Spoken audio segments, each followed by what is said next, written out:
அனைவருக்கும் கணித வணக்கம். இப்போ பார்க்க போகிற கணக்கு 8ஆம் வகுப்புக்குரிய கணக்கு பயிற்சி 3இல் 1. அதில் 9வது கணக்கு பார்க்க போகிறோம். கொள்கறி வகை வினாக்களில் உள்ள கேள்வி 7p⁻3 மற்றும் 2p⁻2 the whole power 2 இதனுடைய பெருக்கல் பலன் அப்படின்னு சொல்லி கொடுத்துருக்காங்க.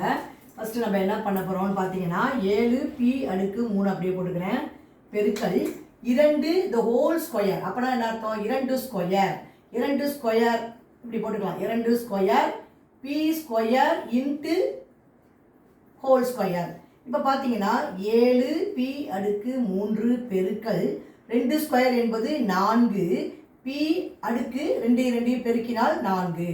இப்போ பார்த்தீங்கன்னா அடுக்கு விதி கூட்டல். அப்படின்னா என்ன செய்வோம்? பெருக்கலாக இருந்துச்சுன்னா கூட்டணும், அடுக்குகளை கூட்ட வேண்டும். அப்போ 7 4 பெருக்கினால் 28, p⁻3 + 4, அதாவது 28 p⁻7 என்பது இந்த கணக்குக்குரிய விடையாகும். 28 p⁻7. புரிஞ்சுங்களா?